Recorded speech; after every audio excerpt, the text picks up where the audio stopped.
Chapter 5 थोड़ा धरती पाँव का क्वेश्चन आंसर देखेंगे। क्लास 7 का बुक है दुर्बा। अब देखिए क है, कभी बाग बगीचे क्यों लगाना चाहता है। आंसर है, कभी बाग बगीचे इसलिए लगाना चाहता है ताकि पेड़ पौधे हो, हरियाली हो और स्वच्छ वातावरण बना रहे। ख, कविता में कवि की क्या विनती है। आंसर है, कविता में कवि की विनती है कि मनुष्य अपनी अज्ञानता छोड़कर वृक्ष को काटना बंद करे और पर्यावरण को बचाए। ग, कवि क्यों कह रहा है कि आज सभ्यता वहसी बन पेड़ों को काट रही है। इस पर अपने विचार लिखो। आंसर है, कवि यह इसलिए कह रहा है क्योंकि आधुनिक सभ्यता विकास के नाम पर अंधाधुंध पेड़ों की कटाई कर रही है, जिससे पर्यावरण को भारी नुकसान हो रहा है। यह प्रवृत्ति एक तरह से क्रूरता को दर्शाती है, जहां मनुष्य अपने तात्कालिक लाभ के लिए प्रकृति का विनाश कर रहा है, जिसके दूरगामी नकारात्मक परिणाम होंगे। मेरे विचार से यह एक गंभीर समस्या है और हमें विकास के साथ साथ पर्यावरण संरक्षण पर भी ध्यान देना चाहिए। घ, कविता की इस पंक्ति पर ध्यान दो। बच्चे और पेड़ दोनों को हरा भरा रखते हैं। अब तुम यह बताओ कि पेड़ों और बच्चों में कुछ समानताएं हैं, उससे अपने ढंग से लिखो।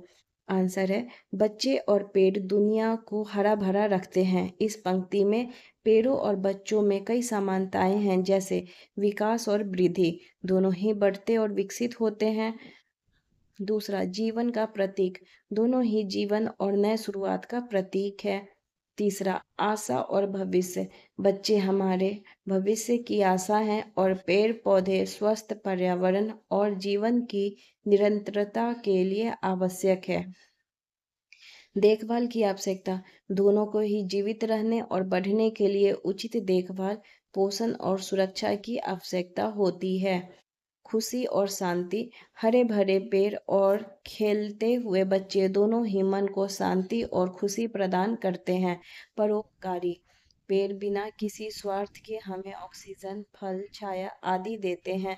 ठीक वैसे ही बच्चे भी अपने माता पिता और समाज को खुशी और प्रेम देते हैं।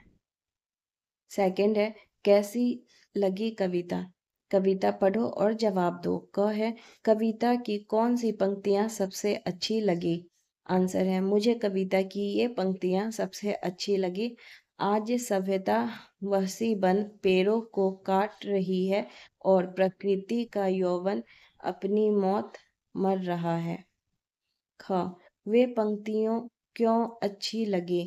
आंसर है, वे पंक्तियां इसलिए अच्छी लगी क्योंकि वे समाज में व्याप्त अज्ञानता और स्वार्थ को उजागर करती है। यह एक सशक्त संदेश देती है कि हमें अपनी हरियाली और पर्यावरण को बचाना चाहिए।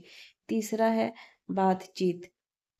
नीचे एक लकड़हारे और एक बच्चे की बातचीत दी गई है, इसे अपनी समझ से पूरा करो। बच्ची बोल रही है, ओ भाया, आप इस पेड़ को क्यों काट रहे हो। लकड़हारा बोल रहा है, यह तो मेरा काम है। बच्ची, पर यह तो गलत है। लकड़हारा बोल रहा है, यह कैसे गलत है, इससे तो मेरे परिवार का भरण पोषण होता है। देखिए अब उत्तर आप क्या लिखेंगे। बच्ची फिर क्या बोलेगी, लेकिन भाया, अगर सब लोग ऐसे ही पेड़ काटते रहें तो क्या होगा। पेड़ हमें ऑक्सीजन देते हैं, बारिश लाते हैं और कई जानवरों का घर भी होते हैं।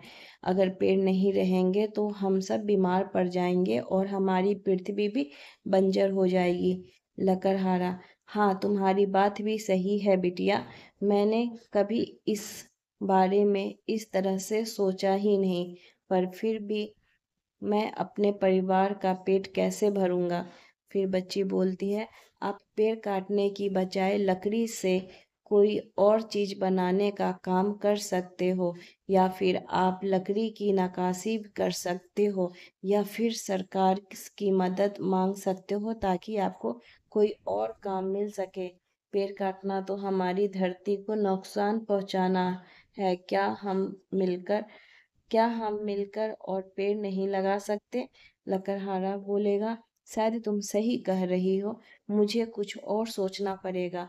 धन्यवाद बिटिया, तुमने मेरी आंखें खोल दी। बच्ची, धन्यवाद भाया। हम सब मिलकर अपनी धरती को हम सबको मिलकर अपनी धरती को बचाना है। चौथा है बाग बगीचा।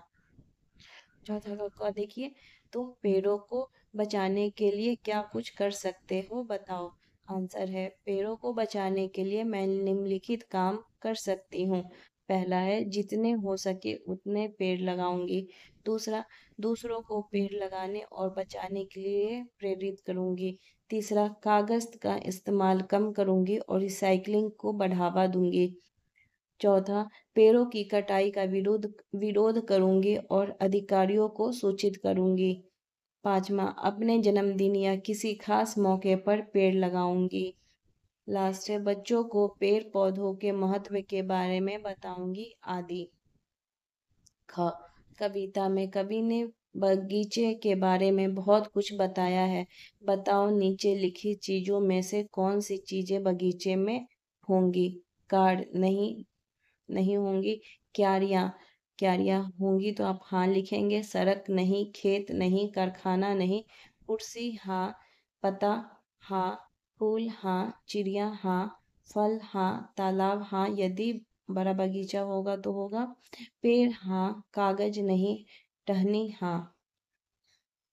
अब देखिए फिफ्थ, यह भी करो का क है, तुम्हारे घर के पास कौन कौन से पेड़ पौधे पशु पक्षी आमतौर पर नजर आते हैं, उनकी सूची बनाओ। तो आंसर है, पेड़ पौधे में नीम, पीपल, आम, अमरूद, गुलाब, तुलसी, एलोवेरा, मनी प्लांट। और कोई पेड़ है आपके आसपास तो आप इसमें जोड़ सकते हैं। पशु पक्षी, कुत्ता, बिल्ली, गिलहरी, कौवा, कबूतर, गोरैया, तोता, मैना, गाय, बैल, भैंस, ये सब आप इसमें ऐड कर लीजिए। ख, अपने आसपास पता करके ऐसे किसी व्यक्ति से बात करो जिसने कोई पेड़ या पौधे लगाया है, उससे पूछ कर निम्नलिखित जानकारी प्राप्त करो। ठीक है, पेड़ या पौधे का नाम। ठीक है, तो आप पूछ भी सकते हैं या फिर आप लिख सकते हैं यहाँ से, नीम का पेड़ कब लगाया था, तो 5 साल पहले लगाया था। देखभाल की या नहीं, हाँ, नियमित रूप से पानी दिया और खाद डाली। क्या वह पेड़ या पौधा अभी भी मौजूद है, तो आंसर है हाँ, वह अब एक बड़ा पेड़ बन गया है। अब देखिए 6 है खोजबीन। हमारे देश में पुराने समय से ही पेड़ पौधों को लगाने और उन्हें कटने से बचाने की परंपरा रही है। कई बार लोगों ने मिलकर पेड़ों को बचाने के लिए आंदोलन भी किया। ऐसे ही किसी आंदोलन के बारे में जानकारी इकट्ठा करके कॉपी में लिखो। इसके लिए तुम्हें पुस्तकालय, समाज पत्रों, पत्रिकाओं, शिक्षिका या माता पिता और इंटरनेट से भी सहायता मिल सकती है। ठीक है, तो आंसर देखिए, चिपको आंदोलन भारत में वनों की कटाई को रोकने के लिए एक अहिंसक सामाजिक परिस्थितिक आंदोलन था। यह आंदोलन 1970 के दशक में उत्तराखंड के चमोली जिले में शुरू हुआ था। इस आंदोलन में ग्रामीण महिलाओं ने महत्वपूर्ण भूमिका निभाई थी। जब ठेकेदार पेड़ काटने आते थे तो महिलाएं पेड़ों से चिपक जाती थी ताकि उन्हें काटा न जा सके। इस आंदोलन का मुख्य उद्देश्य पेड़ों की रक्षा करना और स्थानीय लोगों के वन अधिकारों को सुरक्षित करना था। सुंदरलाल बहुगुणा, चंडी प्रसाद भट्ट और गौरी देवी जैसे नेता इस आंदोलन से जुड़े थे। यह आंदोलन न केवल भारत में बल्कि दुनिया भर में पर्यावरण संरक्षण के लिए एक प्रेरणा स्रोत बना। 7, देखिए 7 है, इन शब्दों के समान अर्थ वाले कुछ शब्द को लिखो। जैसे धरती, तो धरती का समान अर्थ है पृथ्वी, भूमि, जमीन, धरा। चिड़िया, पक्षी, पंछी, विहंग। हवा, पवन, वायु, समीर, अनिल। पेड़, वृक्ष, तरु, पादप, विटप। दुनिया, संसार, जग, विश्व, लोक। अब देखिए 8 है, जंगल, पेड़ पौधे और प्रकृति से संबंधित कुछ कविताएं के बारे में जानकारी प्राप्त करो। जंगल शीर्षक से दी गई कविता को पढ़ो और अपने दोस्तों को सुनाओ। ठीक है, तो अब देखिए कुछ प्रसिद्ध कविताएं और कवियों ने कवियों के नाम जो प्रकृति से संबंधित हैं। सुमित्रा नंदन पंत, इनकी कविताएं जैसे ग्रामश्री, नौका विहार, भारत माता में प्रकृति का सुंदर चित्रण मिलता है। महादेवी वर्मा, उनकी कविताएं भी प्रकृति और उसके विभिन्न रूपों का वर्णन करती है। रामधारी सिंह दिनकर, उनकी कविताओं में भी प्रकृति का चित्रण मिलता है। अब देखिए, जंगल शीर्षक से एक कविता है। हरा भरा है कितना सुंदर, पेड़ों से ढका मेरा जंगल, ऊंचे ऊंचे वृक्ष खड़े हैं, घने पत्ते से ढके पड़े हैं, चिड़िया चहकती गाती है, तितलियां रंगीन उड़ जाती है, हिरन दौड़ते, मोर नाचते, जानवर सब यहाँ ही रहते, नदियां बहती, झरने गिरते, ठंडी हवा के झोंके फिरते, ऑक्सीजन का घर है ये, धरती का जीवन है ये, आओ मिलकर इसे बचाएं, जंगल को हम हरा बनाएं, ना काटे हम पेड़ कभी भी, यही संदेश फैलाएं सभी। इसी के साथ ये चैप्टर 5 का क्वेश्चन आंसर भी कंप्लीट हो गया।